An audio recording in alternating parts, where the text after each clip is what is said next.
ನನ್ನ ಹೆಸರು ರುದ್ರಮ್ಮ ಅಂತೇಳಿ MBK LCRP ಯೂನಿಯನ್ನಿನ ರಾಜ್ಯಾಧ್ಯಕ್ಷೆ ನಾನು. ಇವತ್ತು ನಾವು ದಕ್ಷಿಣ ಕನ್ನಡ ಜಿಲ್ಲೆಯ ಅಷ್ಟು ತಾಲೂಕಿನ ಒಂದು ಪ್ರೆಸ್ ಮೀಟನ್ನು ನಾವು ಆಯೋಜನೆ ಮಾಡಿದ್ದೀವಿ. ನಿಮ್ಮ ಸಹಕಾರ ನಮಗೆ ತುಂಬ ಮುಖ್ಯ. ದಯವಿಟ್ಟು ನಿಮ್ಮ ಸಹಕಾರ ಇಲ್ಲದೇ ಸರ್ಕಾರ ನಮ್ಮ ಕಡೆ ಗಮನ ಕೊಡ್ತಾ ಇಲ್ಲ ಅನ್ನೋದು ನಮ್ಮ ಅಳಲು. ನಾವು ಪ್ರತಿ ಸಾರಿ ಬೇರೆ ಬೇರೆ ಜಿಲ್ಲೆಯಲ್ಲಿ ಪ್ರೆಸ್ ಮೀಟನ್ನು ಮಾಡಿದ್ದೀವಿ.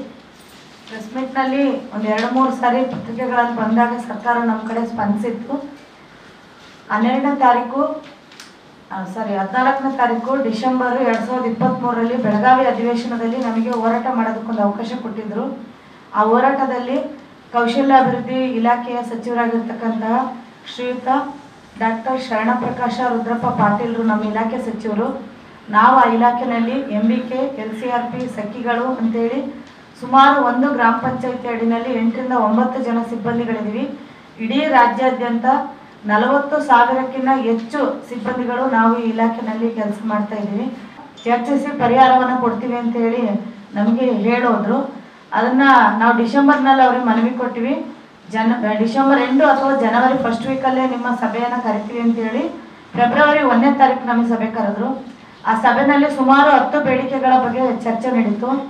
10 ಬೇಡಿಕೆಗಳಲ್ಲಿ ಅತಿ ಮುಖ್ಯವಾದ ಬೇಡಿಕೆ ಇದ್ದಿದ್ದು ನಮಗೆ ಗೌರವಧನವನ್ನು ವೇತನವನ್ನಾಗಿ ಮಾಡಿ ನಮ್ಮನ್ನು ಕಾಯಂ ಮಾಡಿ ಅಂತೇಳಿ ಬೇಡಿಕೆಯನ್ನು ಇಟ್ಟಿದ್ದೀವಿ. ಮತ್ತು ನಮ್ಮ ಸಿಬ್ಬಂದಿಗಳಿಗೆ ಸಮವಸ್ತ್ರ ಮತ್ತು ID ಕಾರ್ಡನ್ನು ಕೊಡಿ ಅಂತೇಳಿ ಹೇಳಿದ್ದೀವಿ.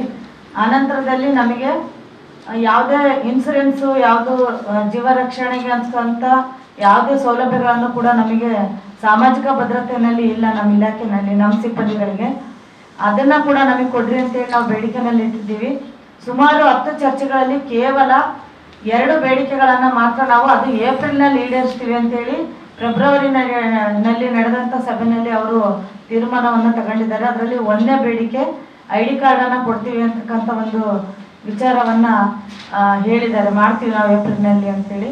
ಆನಂತರದಲ್ಲಿ ವೇತನವನ್ನು ಕೊಡ್ರಿ ಅಂತ ಕೇಳಿದಾಗ LCRP ಮತ್ತು MBKಗಳಿಗೆ 500 ಹೆಚ್ಚಿಗೆ ಮಾಡಿದ್ದೀವಿ ಅಂತೇಳಿ ಹೇಳಿದ್ದಾರೆ. ಈಗ ನಮಗೆ MBKಗಳಿಗೆ 5,000 ರೂಪಾಯಿ ಕೊಡ್ತಾ ಇದ್ದಾರೆ ತಿಂಗಳಿಗೆ, LCRPಗಳಿಗೆ ಕೇವಲ 2,500 ಕೊಡ್ತಾ ಇದ್ದಾರೆ. ಮತ್ತು ಇನ್ನಿತರ ಸಖಿಯರಿಗೆಲ್ಲ 3,500 ತಿಂಗಳಿಗೆ ಅಂತ ಕೊಡ್ತಾ ಇದ್ದಾರೆ. ಇದರಿಂದ ನಮಗೆ ಜೀವನ ಸಾಗಿಸೋದಕ್ಕೆ ತುಂಬ ಕಷ್ಟ ಆಗ್ತಾ ಇದೆ. ಸರ್ಕಾರದ ನಮ್ಮ ಬೇಡಿಕೆ ಏನಂತಂದರೆ ನಮಗೆ MBKಗಳಿಗೆ 20,000, LCRPಗಳಿಗೆ 15,000 ಮತ್ತು ನಮ್ಮ ಸಖಿಯರಿಗೆ 10,000ವರೆಗೂ ವೇತನವನ್ನು ಕೊಡಬೇಕಾಗಿ ಅವರಲ್ಲಿ ವಿನಂತಿಯನ್ನು ನಾವು ಬೇಡಿಕೆಯನ್ನು ಇಟ್ಟಿದ್ದೀವಿ. ಅದು ಸಾಧ್ಯನೇ ಇಲ್ಲ ಅಂಥೇಳಿ ಸರ್ಕಾರದ ಇಲಾಖೆಯ ಸಚಿವರು ಆಗದೇ ಇಲ್ಲ, ವೇತನವನ್ನು ಕೊಡೋದಕ್ಕೆ ಸಾಧ್ಯನೇ ಇಲ್ಲ ಅಂಥೇಳಿ ನಮಗೆ ತುಂಬ ಬೇಜಾರಾಗಿರ್ತಕ್ಕಂಥ ವಿಚಾರವನ್ನು ಅವರು ಒಂದು ಇದ್ರ ಮೂಲಕ ನಮಗೆ ಒಂದು ಟಿಪ್ಪಣಿ ರೀತಿಯಲ್ಲಿ ಮಾಡಿ ನಮ್ಮ ಎಲ್ಲ ಇಲಾಖೆಯ ನಮ್ಮ ಸಿಬ್ಬಂದಿಗಳಿಗೆ ಕೊಟ್ಟಿದ್ದಾರೆ. ನಾವು ಇದನ್ನು ಪ್ರಿಂಟ್ ಕೂಡ ತಗೊಂಡಿದ್ದೀವಿ. ಇದರಲ್ಲಿ ಕೇವಲ 3 ಬೇಡಿಕೆ ಈಡೇರಿಸಿರೋದು. ಅದರಲ್ಲಿ ವರ್ಕ್ಶೆಡಿಂದ ಒಂದು ಹೇಳಿದ್ದಾರೆ, ಮತ್ತು ಎಲ್ಲ ಆಫೀಸ್ಗಳಿಗೂ ಕಂಪ್ಯೂಟರ್ ಮತ್ತು ಏನು ಪೀಠೋಪಕರಣಗಳು ಬೇಕು ಅದನ್ನು ನಾವು ಕೊಡ್ತೀವಿ ಅಂತ ಹೇಳಿದ್ದಾರೆ. ಮತ್ತು ನಮಗೆ ಒಂದು ಚಾಲೆಂಜ್ ಕೂಡ ಇಟ್ಟಿದ್ದಾರೆ ಅವರು, ನಿಮ್ಮ ವೇತನವನ್ನು ನೀವೇ ತಗೊಬೋದು. ಯಾವ ಥರ ಅಂತ ಅಂದರೆ ನೀವು 90 ಸಂಘಗಳನ್ನು ಮಾಡಬೇಕು, 40 ಸಂಘವನ್ನು ಮಾಡಬೇಕು ಅಂತೇಳಿ ಟಾರ್ಗೆಟನ್ನು ಕೊಟ್ಟಿದ್ದಾರೆ. ಅದು ಸಾಧ್ಯ ಇಲ್ಲ. ಕಾರಣ ಏನಂತಂದರೆ ಒಂದು ಗ್ರಾಮ ಪಂಚಾಯತಿನಲ್ಲಿ ಜನಸಂಖ್ಯೆ, ಇನ್ನೊಂದು ಗ್ರಾಮ ಪಂಚಾಯತಿನಲ್ಲಿ ಜನಸಂಖ್ಯೆ ಒಂದು ಕಡೆ ಜಾಸ್ತಿ ಇರುತ್ತೆ, ಒಂದು ಕಡೆ ಕಡಿಮೆ ಇರುತ್ತೆ. ಕಡಿಮೆ ಇರ್ತಕ್ಕಂಥ ಕಡಿಮೆ ಜನಸಂಖ್ಯೆ ಇರೋ ಜಾಗದಲ್ಲಿ ಸಂಘಗಳನ್ನು ಮಾಡೋದು ಕಷ್ಟ ಆಗುತ್ತೆ. ಆಗ ಅವರಿಗೆ ವೇತನ ಕಡಿಮೆ ಆಗುತ್ತೆ. ನಮ್ಮಲ್ಲಿ ಜನಸಂಖ್ಯೆ ಜಾಸ್ತಿ ಇದೆ, ನಾವು ಸಂಘಗಳನ್ನು ಜಾಸ್ತಿ ಮಾಡ್ತೀವಿ, ನಮಗೆ ವೇತನ ಜಾಸ್ತಿ ಆಗುತ್ತೆ.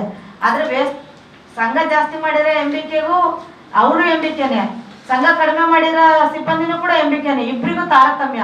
ಕಮ್ಮಿ ಮಾಡೋರಿಗೆ ಕಡಿಮೆ ಸಂಬಳ, ಜಾಸ್ತಿ ಮಾಡೋರಿಗೆ ಜಾಸ್ತಿ ಸಂಬಳ ಅಂತೇಳಿ ವೇತನ ಅಂತೇಳಿ ಸಚಿವರು ಹೇಳಿದ್ದಾರೆ. ಅದು ನಮಗೆ ಇಷ್ಟ ಇಲ್ಲ, ಅದು ಆಗೋದು ಕೂಡ ನಾವು ಯಾರು ಕೂಡ ಒಪ್ಕೊಳ್ಳಲ್ಲ. ಮತ್ತು ನಮಗೆ ಚುನಾವಣೆಗಿಂತ ಮೊದಲು ಕಾಂಗ್ರೆಸ್ ಸರ್ಕಾರ ಈ ಒಂದು ಪ್ರಣಾಳಿಕೆಯಲ್ಲಿ ನಮಗೆ ಏನು ಹೇಳಿದ್ರು ಅಂತ ಅಂದರೆ, ನಮ್ಮ ಸರ್ಕಾರ ಆಡಳಿತಕ್ಕೆ ಬಂದರೆ ನಿಮ್ಮ ಗೌರವಧನವನ್ನು ಹೆಚ್ಚಿಗೆ ಮಾಡ್ತೀವಿ ಅಂತಕ್ಕಂಥ ವಿಚಾರವನ್ನು ನಮ್ಮ ಎಲ್ರಿಗೂ ಕೂಡ ಭರವಸೆ ಕೊಟ್ಟಿದ್ರು, ಹೇಳಿದ್ರು. ಓಪನ್ ಆಗಿ ಎಲ್ರಿಗೂ ಹೇಳ್ಬಿಟ್ಟು ಭರವಸೆ ಕೂಡ ಕೊಟ್ಟು ಎಲ್ಲ ಕಡೆ ಇದನ್ನು ಬಿಡುಗಡೆ ಕೂಡ ಮಾಡಿಕೊಟ್ರು ನಮಗೆ ಪ್ರಣಾಳಿಕೆ ರೀತಿಯಲ್ಲಿ. ಬಟ್ ಇದುವರೆಗೂ ಯಾವ ಸರ್ಕಾರದ ಪ್ರತಿನಿಧಿಗಳಾಗಲಿ ನಮ್ಮ ಇಲಾಖೆ ಸಚಿವರು ನಾವು ಹೋರಾಟ ಮಾಡಿದ್ರಿಂದ ನಮ್ಮ ಜೊತೆ ಚರ್ಚೆಗೆ ಬಂದರು. ನಾವು ಎಲ್ಲ ಇಲಾಖೆ ಸಚಿವರು, ಯಾಕಂದ್ರೆ ನಮ್ಮ NRLM ಸಂಜೀವಿನಿ ಏನು ಈ ಗ್ರಾಮ ಪಂಚಾಯತಿ ಮಟ್ಟದ ಒಕ್ಕೂಟಗಳಿದ್ದಾವೆ ಹಲವಾರು ಇಲಾಖೆಗಳ ಕೆಲಸಗಳನ್ನ ಮಾಡ್ತಾ ಇದೀವಿ. ಯಾವ್ಯಾವ ಇಲಾಖೆ ಕೆಲಸ ಮಾಡ್ತೀವೋ ಆ ಎಲ್ಲ ಸಚಿವರನ್ನು ನಾವು ಭೇಟಿ ಮಾಡೋ ಪ್ರಯತ್ನವನ್ನ ಮಾಡಿದೀವಿ. ಯಾರು ಕೂಡ ನಮ್ಮನ್ನ ಪರಿಗಣನೆಗೆ ತಗಂತ ಇಲ್ಲ. ಯಾವುದನ್ನು ಈಡೇರಿಸ್ತೀವಿ ಏಪ್ರಿಲ್ನಲ್ಲಿ ಅಂತ ಹೇಳ್ತಾರೆ. ಅಷ್ಟೊತ್ತಿಗೆ MP ಎಲೆಕ್ಷನ್ ಮುಗಿಯುತ್ತೆ. ಅಕಸ್ಮಾತ್ ಆ ಸರ್ಕಾರ ಬಂದ್ರೆ ಅವ್ರ ಬೇಡಿಕೆ ಈಡೇರಿಸ್ತಾರೆ. ಆ ಸರ್ಕಾರ ಬರ್ದೇನೆ ಇದ್ರೆ ನೀವೇ ನಮ್ಮನ್ನು ಸೋಲ್ಸಿದ್ರೆ ನಿಮ್ ಬೇಡಿಕೆ ಈಡೇರಿಸಲ್ಲ ಅಂತಕ್ಕಂಥ ಮಾತನ್ನ ನಮಗೆ ಹೇಳ್ತಾರೆ ಅವರು. ಅದಕ್ಕೆ ಪತ್ರಿಕಾ ಮಾಧ್ಯಮದಲ್ಲಿ ನಮ್ದೊಂದು ವಿನಂತಿ ಏನಂದ್ರೆ, ದಯವಿಟ್ಟು ನೀವು ಸರ್ಕಾರದ ಗಮನಕ್ಕೆ ನಮ್ಮ ಸಮಸ್ಯೆಯನ್ನು ತಂದು ನಮಗೆ ಪರಿಹಾರವನ್ನು ಕೊಡಿಸೋದ್ರಲ್ಲಿ ನಿಮ್ಮ ಪಾತ್ರ ಅತ್ಯ ಪ್ರಮುಖವಾಗಿದೆ. ದಯವಿಟ್ಟು ನಿಮ್ಮ ಸಹಾಯ ನಮಗಿರಲಿ ಅಂತ ಹೇಳ್ತಾ ಇದ್ದೀವಿ.